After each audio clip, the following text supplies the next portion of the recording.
VW never officially called the Scirocco a replacement for the Karmann Ghia. That's the official line. That's what the press releases say.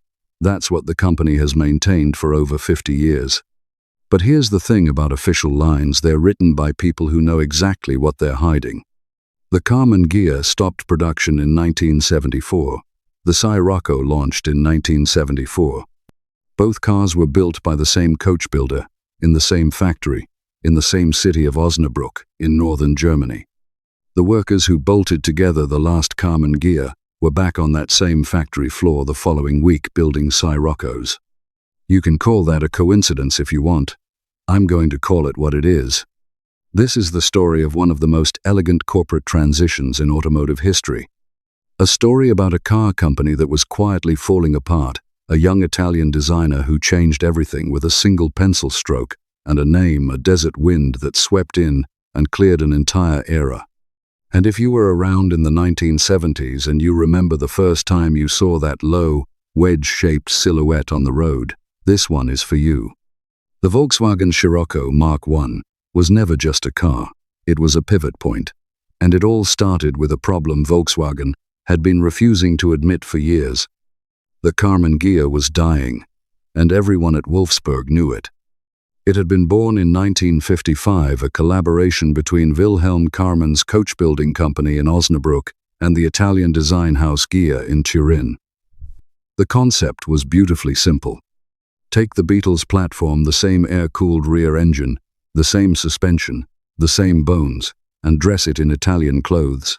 Make it look like it costs twice what it does. For a while, it worked. Through the late 1950s and into the 1960s, the Karmann Ghia sold well, particularly in the United States, where its European elegance felt genuinely exotic next to the chrome-heavy American cars of the era. But by the late 1960s, the cracks were showing, not hairline cracks, structural ones. The Karmann Ghia was always underpowered. The Type 14 coupe produced around 53 horsepower in its stronger variants, barely adequate on launch day.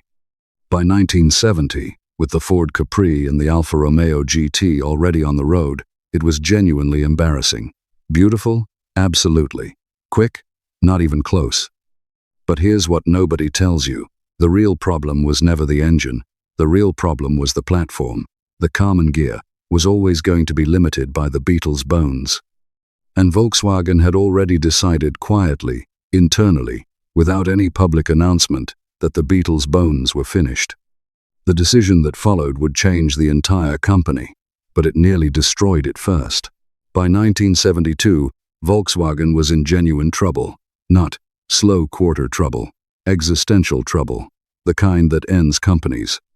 The Beetle, the car that had rebuilt West Germany's industrial confidence after the war, the car that conquered America in the 1960s with those brilliant, think small advertisements, was collapsing in the market. European buyers had moved on. The Japanese were arriving with cheaper, more modern alternatives, and Volkswagen's entire lineup was built on engineering concepts that dated back to the 1930s. Let that sink in. 1972. And the backbone of Volkswagen's product range was grounded in pre-war thinking. Rudolf Leiding became chairman of Volkswagen in 1971, and he understood the depth of the crisis immediately. He didn't tinker. He didn't commission a review committee. He made the most aggressive decision in Volkswagen's post-war history: replace everything. New platforms, new engines, front-wheel drive, water-cooled, everything the Beetle was not. This was the program that gave the world the Polo, the Passat, and the Golf. 3 cars that would define European motoring for the next 4 decades. But there was a 4th car in that wave, one that arrived first, before any of the others, almost as if Leiding wanted to test the water before committing everything. That car was the Scirocco. To build the new Volkswagen, Leiding didn't go to VW's internal studios, he went to Italy. Specifically, to a 33-year-old designer in Turin who had already demonstrated what he was capable of, a man named Giorgetto Giugiaro. Giugiaro had founded Italdesign in 1968 alongside engineer Aldo Mantovani. By the time Volkswagen came calling, He had already designed the De Tomaso Mangusta and the Maserati Ghibli. His reputation was built on clean, geometric precision, what critics would later call the folded paper school of design. Sharp planes, intentional angles, nothing decorative that wasn't also structural. VW didn't simply ask Giugiaro to design a sports coupe. They asked him to design the new visual identity of the entire brand. The Golf and the Scirocco were developed in parallel, same studio, same hands, same window of time, two cars, one vision. What Giugiaro delivered was not what the industry expected, not flowing curves, not the soft, romantic Italian lines that had defined the Karmann Ghia. He gave Volkswagen something angular and forward-leaning, a wedge profile that looked like it was cutting through air even when it sat still at the curb. Pay close attention to this. The Scirocco didn't just look different from the Karmann Ghia. It looked different from everything. It announced that the 1950s aesthetic, the rounded, gentle, nostalgically Italian look, was over. And how Volkswagen chose to show this car to the world was more calculated than anyone outside Wolfsburg realized. The Geneva Motor Show, March of 1974. Not Wolfsburg, not Frankfurt, Geneva, a neutral stage in a neutral country, where European car culture gathered every year to see what was coming next. And what arrived that spring was the Volkswagen Scirocco. The automotive journalists present that week described a car that stopped conversations mid-sentence. The proportions were unlike anything else at that price level. A long bonnet, a sharply raked windscreen, a fastback roofline that dropped cleanly to a short tail. Giugiaro had achieved something genuinely difficult, a car that was aerodynamic, practical, and elegant simultaneously, without compromising any of the three. But here is the detail almost nobody mentions. The Scirocco, launched in March of 1974. The Golf, the far more commercially critical car, the one that would literally rescue Volkswagen as a company, did not arrive publicly until May of the same year, 2 months later. And that gap was not accidental. Volkswagen's logic was precise. The Scirocco was the test. If European journalists and buyers rejected the new front-wheel drive, water-cooled platform, if they dismissed the engineering direction underpinning everything, Leiding had staked his career on Volkswagen, still had time to adjust before the Golf arrived. The sports car took the risk first. The people's car waited in reserve. It worked. The Scirocco landed well. The platform was validated. 2 months later, the Golf arrived and rewrote the rules of the European market entirely. But there is something even more concrete connecting the Scirocco to the Karmann Ghia. Something physical, something you could walk up to and put your hand on. The factory in Osnabrück. Karmann, the coach-building company, had been assembling the Karmann Ghia in that factory since 1955, 19 years. Close to 450,000 units of the Type 14 coupe. Those factory walls had absorbed nearly 2 decades of one single model. Then, in 1974, the Karmann Ghia line stopped. Scirocco production began. Same facility, same workforce. The transition happened in plain sight, on the factory floor, without a single press release marking it. VW never issued a statement saying the Scirocco replaced the Karmann Ghia. They didn't need to. The factory floor in Osnabrück announced it more clearly than words ever could. Before we go further, if this kind of deep, behind-the-scenes automotive history is what you come here for, subscribe to this channel right now and hit the bell. This is what we do every week. Drop a comment below. Did you own one, drive one, or watch one go past wishing you were in it? And if you know someone who loves the cars of this era as much as you do, share this with them today. Now let's keep going. What was the Scirocco Mk1 actually like on the road? In its base form in 1974, it was honest. The entry-level car came with a 1.1-liter engine producing 50 horsepower. That sounds modest because it was. But the car weighed around 810 kilograms. In 1974, that power-to-weight ratio was competitive with almost everything at that price point. And the handling born from the new front-wheel drive platform felt genuinely modern in a way the Karmann Ghia had never managed. Volkswagen offered the Scirocco in multiple engine variants from launch, the 1.1, then a 1.3, and a 1.5-liter. As the model matured through the late 1970s, a 1.6 arrived, the same engine family that would later power the Golf GTI. In its strongest Mk1 configuration, the Scirocco with the 1.6 produced around 85 horsepower, not a rocket. But in a car that light, on the roads of the mid-1970s, it was more than enough to make the journey worth taking. The driving position was low and purposeful. The gear change was precise by the standards of the time. The cabin was tight, but not cramped. Giugiaro had managed the interior proportions carefully. This was not a luxury car. It was a driver's car. There is a meaningful difference between the two. Look at the competition in 1974. The Ford Capri, larger, heavier, and increasingly positioned as a muscle car in budget clothing. The Triumph TR7, which wouldn't arrive until 1975, and which suffered persistent reliability problems throughout its production life. The Alfa Romeo Alfetta GT, technically sophisticated and genuinely beautiful, but priced notably higher.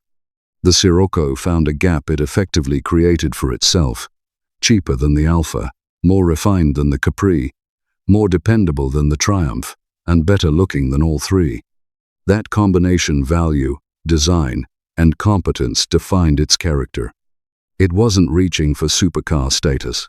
It was aiming to be the sharpest car a working professional could realistically afford.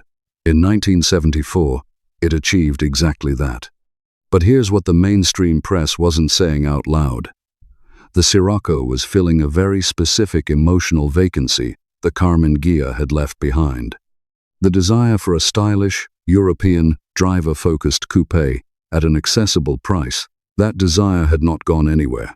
The Karmann Ghia had served it for 19 years. Now the Scirocco stepped into that exact space and served it better. VW never said it, but buyers understood it without being told. And the name this company chose for this car was hiding something in plain sight. Say it out loud. Scirocco. It carries a particular weight, and that weight is deliberate. The Scirocco is a real wind. It blows north from the Sahara Desert, crosses the Mediterranean Sea, and arrives on the southern coasts of Europe, in Sicily, in Malta, in southern Greece, carrying Saharan dust and a dry, almost suffocating heat. It is the kind of wind that changes the atmosphere of a place before the weather even shifts. It arrives before the storm.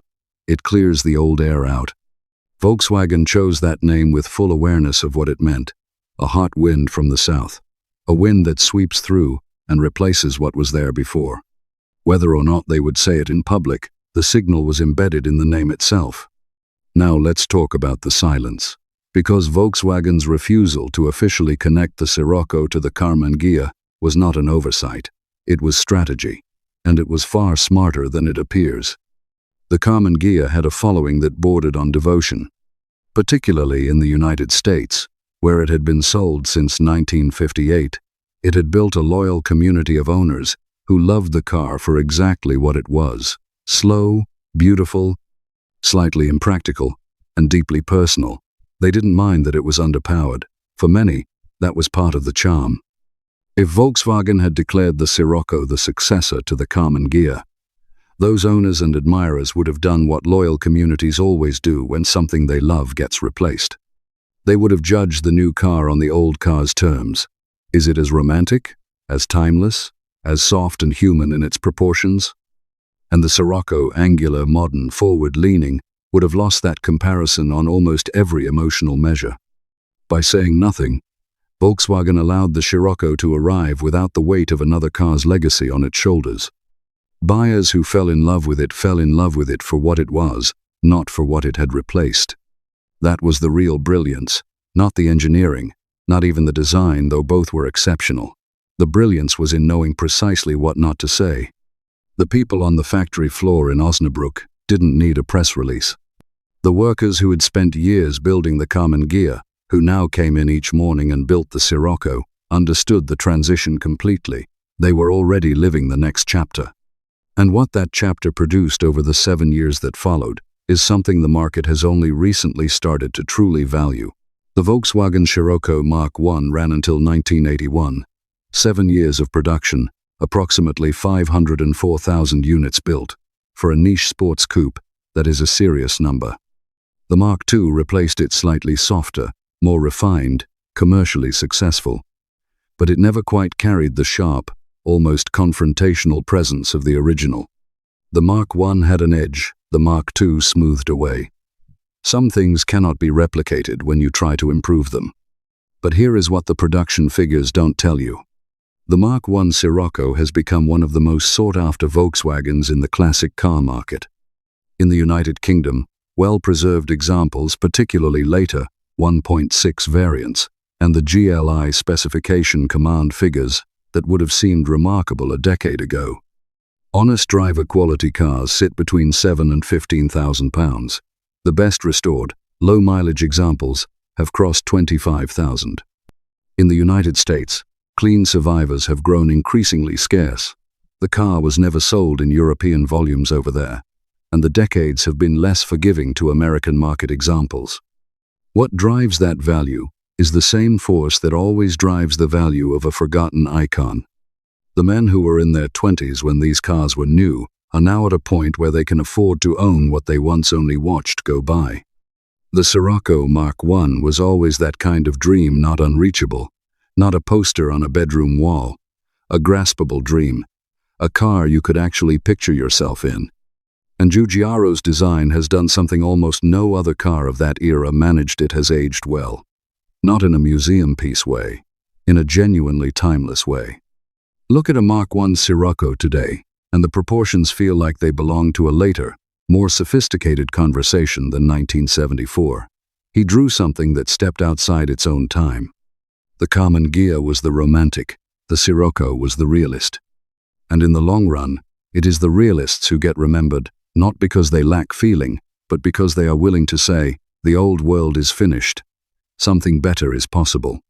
Volkswagen never issued a statement connecting the two cars, but stand at a classic car show today. Notice which car built in the same factory, launched in the same year, assembled by the same hands, draws the crowd of people who really know their history. You already know the answer, and so did every man and woman in Osnabrück who built it. If this kind of honest automotive storytelling is what you come here for, subscribe right now and hit like if this earned it. Leave a comment below. Did you own a Scirocco Mark I? Was it on your list in 1974 and life got in the way?